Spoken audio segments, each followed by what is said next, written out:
Welcome to the WTR Healthcare Happenings podcast. I'm your host, Tim Gerdeman, Vice Chair and Co-founder and Chief Marketing Officer of Water Tower Research.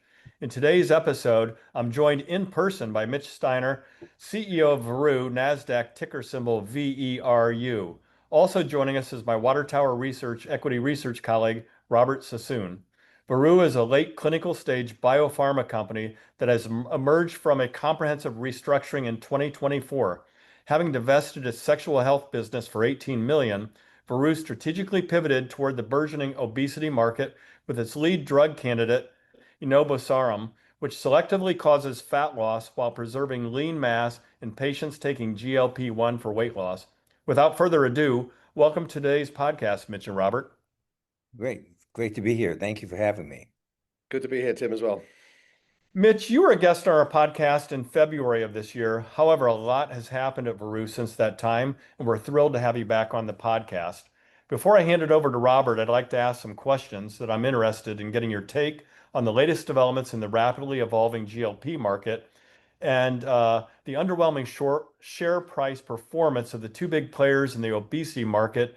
I'm wondering, is this signaling market concern about the bigger picture in the GLP-1 space? And then lastly, that's a lot to ask, is how do you see pricing trends playing out as prices have arguably been a constraining factor despite the growth in prescriptions we've seen over the past several years?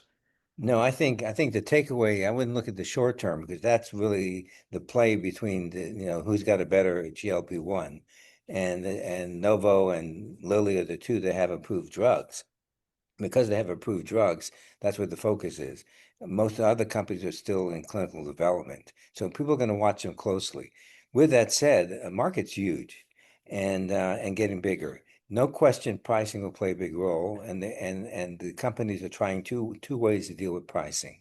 One is to see if they can get away from the injection with a pen, maybe use a vial, and the patient has to pull up the vial and make the injection. And the other way is to go on oral. So oral GLP, and both Novo and Lilly have one now. That allows you to mass produce and make it cheaper and get it to more patients and that kind of stuff. So the strategy is eventually to make it available to 80% of the patients or so. They're just not getting it now for all kinds of reasons. So if anything, the indication of excitement is there's about 80 companies working in this space right now. And it's fun to watch because this is probably the hottest area of pharma right now. Mhm. That's great. Thanks for that overview. And Robert, I'll turn it over to you to ask some questions, please. Thanks, Tim, and thank you, Mitch, for your participation in our podcast again.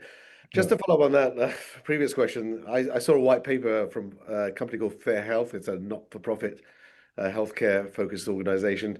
And they were saying that the GLP market in the US increased from 0.9% of patients in 2019 to 4% of the patients in 2024. But the one statistic that really amazed me, and the stands on, and you mentioned it just now, is in the study that suggests that in 2024, over 80% of those overweight or diagnosed overweight or obese in the US remained untreated, which pretty much speaks to the market potential. Anyway, I don't know whether you have any additional thoughts on that, but No, I agree 100%. But you have to also understand that you're just focusing on one thing, and that is obesity. It turns out they're using the same drugs that go after all kinds of other indications, including dementia and cancer and sleep apnea. And I mean, every time you turn cardiovascular events, so every time you turn around, there's something new that they're trying to. I mean, I think it's, at some point, like a statin, everybody's going to be on a GLP-1. You can't swing a dead cat with hitting somebody who's on a GLP-1 right now. right, yeah. That's big. Anyway, I used to yeah, swing cats all the time. It never happened. I can't hit anybody, but now it's a big deal. okay. Anyway, let me start by asking you to give us an overview of your lead drug, Enobosarm, its mechanism of action, and the key takes from the phase 2B data, quality, and the maintenance clinical trial you reported in the summer. Yeah, so the name sounds difficult. It took me 6 months to get it right. It's Enobosarm, and the way to think of it is enabling. And so the drug is a drug that works through the androgen receptor. The androgen receptor, as you know, is for testosterone. And people know testosterone works. Testosterone will increase muscle, improve muscle, burn fat, improve function. Right. And you say, now, why would you need a drug like that for obesity? So it turns out, and the reason we got involved is the obesity drugs cause such dramatic weight loss, 10 to 15 to 20%. And people think, oh, I'm just losing weight. You're not losing fat. Remember, the definition of obesity is excess adiposity, too much fat. The definition of a weight reduction drug is to get rid of the fat. You don't win any points to get rid of muscle. You need muscle. Muscle plays a very important role. So if you lose muscle, you lose points. So the idea for Enobosarm, well, back up. So the GLP-1s cause non-selective loss of weight. About 40 to 50% of the weight you lose is going to be lean mass. Lean mass is another way of saying muscle. So if you lose 20 pounds, 10 is lean mass and 10 is fat. You don't want that. You want mostly fat. So we decided that Enobosarm is a compounded Veru licensed in back in 2019. And in 2023, we got wind that the GLP-1s were causing this massive loss of lean mass.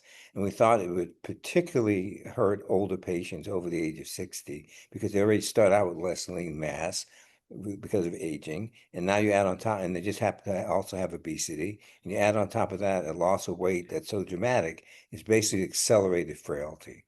So the idea was, can we protect them? So that's what we kicked off. And the the drug has been in 27 clinical trials. As I mentioned, it's oral, once a day oral dosing.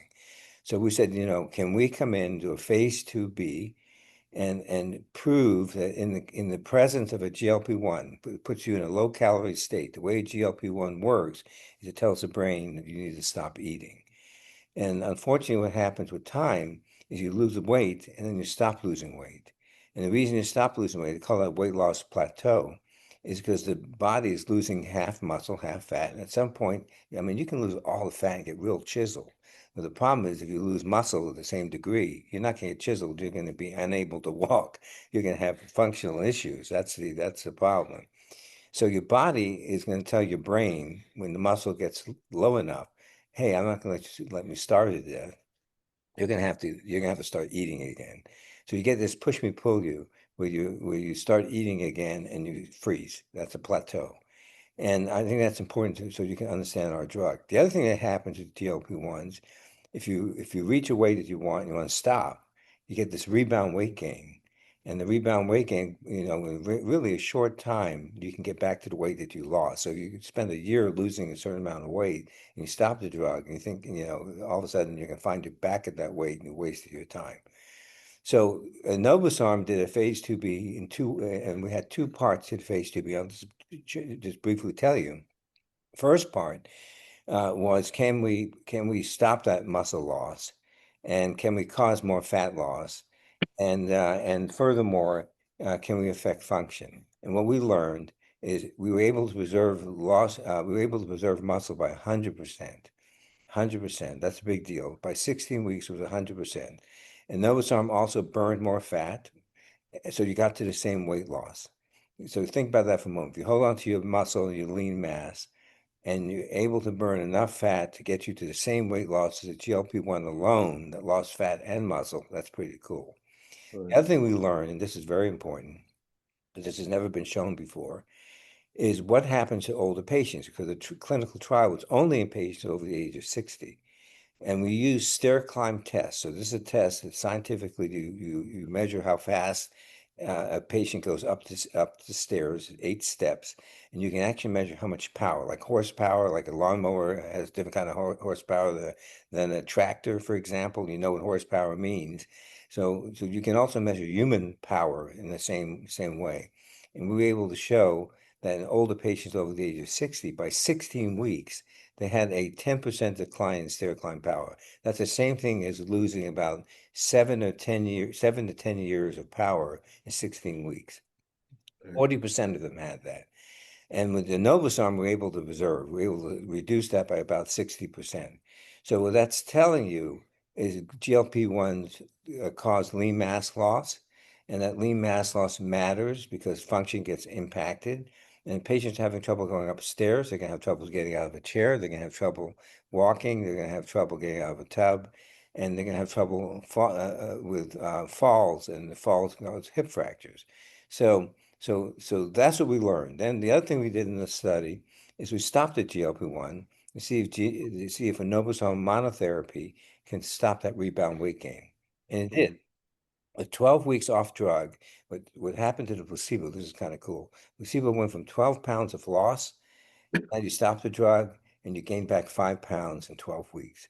Okay, so almost half of what you lost came back in 12 weeks. Enobosarm was able to reduce that by almost 50%. So we took a step back, so that's pretty cool.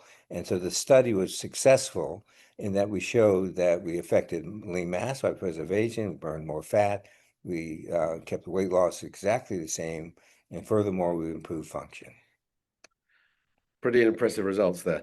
So, post those results, you recently had a meeting with the FDA to provide regulatory clarity for advancing the clinical development of Enobosarm for the treatment of obesity. Can you guide us through the highlights of that meeting and the next steps for the drug?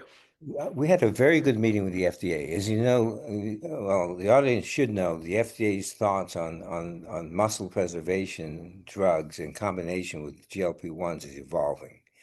And when we started, we were told that incremental weight loss, meaning because we knew that if you take somebody and treat them with a Enobosarm or like a drug like a testosterone type drug over time, even with eating normal calories, they're going to lose weight. Taking a patient with obesity and you give them a drug like this, then the expectation is they're going to lose weight. But the agency said that weight loss alone, additional weight loss alone, is not going to be acceptable. So that's why we went with function and said, okay, let's just focus on function. And we did a shorter study, 16 weeks instead of 72 weeks, because all we needed to do is show that we can hold on to lean and have better function. We did that. We were successful. Well, the agency now comes back and says, function and how people feel functionally is important, and that's important for a muscle preservation drug. But they would consider additional weight loss as an acceptable endpoint. So we call it incremental weight loss, losing more weight than you would, for example, on GLP-1 alone. So if you think about it from our standpoint, that's like the Trojan horse. So what do you mean by that? The whole goal of a drug is to get it approved. And if you can get it approved because something well understood, which is weight, and you achieve that, and then you run all the physical function stuff and muscle preservation stuff and have that in your label, then you have the combination of extra weight loss followed by having all the benefits of muscle preservation. So we said, oh gosh, that's wonderful because if we can do that, then you can have your cake and eat it too. And so now, because of what the FDA has told us, to have a much more certainty in the regulatory pathway, the idea is to do a phase 2B with Enobosarm in combination with a GLP-1, with a GLP-1 alone, and the endpoint at 72 weeks is going to be incremental weight loss. And so people have been asking me, well, how much weight loss do you need to have to win? Well, incremental weight loss, we asked that same question. If you hit 5% additional weight loss over and beyond the GLP-1 at 72 weeks, that's likely to be approvable according to FDA.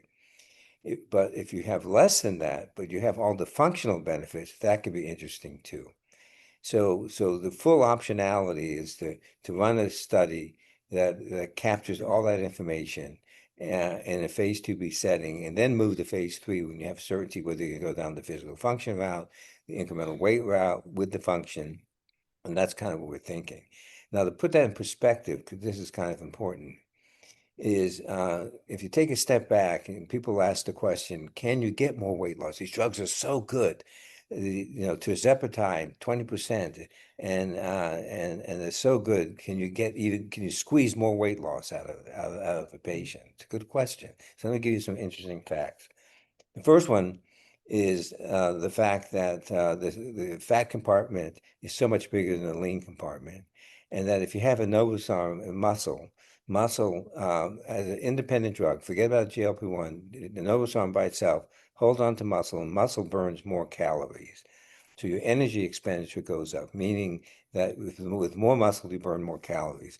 But Enobosarm directly burns fat. So if you combine Enobosarm with a GLP-1, GLP-1 tells the brain not to eat. Enobosarm doesn't care about your brain. It's going to muscle, make you burn more calories and go into fat. So you have a central and peripheral mechanism that together should augment the fat loss and weight loss. So is there room? So here's a fascinating point. GLP-1s hit what's called a weight loss plateau. I've talked about that a few moments ago. All right, so when you hit the weight loss plateau, you're not losing any more weight. You're stuck. Okay, so what's that number for example, tirzepatide at 60 weeks? Well, it turns out about 90% of patients will hit that plateau. Okay, that shouldn't be a problem. Okay, no, here's the problem. The problem, 2/3 of those patients are still borderline obese or fully obese. So if you use a hypertension, a blood pressure analogy, if you lower blood pressure and it doesn't lower any further, but 2/3 of the patients still have hypertension, you haven't solved the problem. So how do you get the additional 2/3 to go lower? There's room. So that's in our situation. The idea is to break through that plateau. So the name of the trial is Phase 2b Plateau Clinical Trial, because the idea is that we think that by having a completely separate mechanism, like for example, with blood pressure, you have a calcium blocker and it stops and you can only get blood pressure this low and you want to get it lower, you can't give them another calcium blocker, another incretin. You give it a different mechanism. So if enobosarm is a different mechanism, there should be room to lower that weight. So that clinical trial is about 200 patients, 100 patients per arm, and based on our funding, the plan is to start first quarter of 2026. Okay. Sounds good. Now, so, following those discussions and what you just, highlighted to us and conveyed to us now is, can you give us a clarity about what type of capital needs you need to take Enobosarm through those trials and, your financial strategy going forward? Yeah, so the question becomes, for a company our size, what is the maximum inflection point to create value for our shareholders? Is it to do a 4,500 patient study, phase 3 right now, and raise that kind of money and dilute the company? Or is it to do a phase 2 that gets big pharma interested? So, for example, Pfizer just did a $7 billion deal with a company called Metsera, and Metsera just reported today their phase 2 data, and Pfizer announced their interest a week ago. So phase 2 was all it took for them to get. Phase 2 they were happy with was enough to generate that kind of value. Mm. Same thing with Lilly. Lilly bought Versanis, it was a company that has a muscle preservation drug, and they were between a phase 2 and a phase 2b. Just started the phase 2b, and they were bought for $2 billion. Right. So my goal is not to take it to, our goal as a company is not to take it to the finish line because it takes a lot of resources to do that. Our goal is to get it to a point where it's very clear that you're going to make it to the finish line. And so our thinking is this phase 2b, instead of going right to phase 3, this phase 2b with 200 patients sounds a lot better from a value proposition than doing 2 phase 3s at 4,500 patients. Right. Okay, and so with that said, we believe we're going to see all the information we need. We're going to run it long enough to show the incremental weight loss. If you have incremental weight loss, you're in. And if you have incremental weight loss and you have all the physical function stuff and you have the incremental weight loss is exactly 5% or higher, you still have a chance. And so you have the optionality in the phase 2 to attract the right partner. Right now, I made the point that 80 companies are working on this. There are about maybe a third of those patients, a third or 25% of those companies are thinking about combinations. That's a big thing right now. Yeah. And so it's not just a GLP-1, but a GLP-1 with GIP, GLP-1 with glucagon. They're thinking about putting them together to get more weight loss, okay? But no one's putting together and thinking the way we're thinking, and that is, can we get that incremental weight loss with a different mechanism that brings something additional? So in this case, muscle preservation, function, etc. So if you look at that category, that's like less than 4 companies. Right. And we're furthest ahead. So if we can show a good phase 2b study that answers all those questions, we think it'll generate a lot of value. So our strategy, from a money standpoint, that means for 200 patient study, that's going to be about $20 to $25 million over 18 months to 2 years. So that's not a big nugget. compared to 4,500 patients. Right. And the last time we reported in June, we had $15 million in the bank. This week, we announced through an 8K that one of the companies that owed us a promissory note paid 6.4 million of the promissory note to us.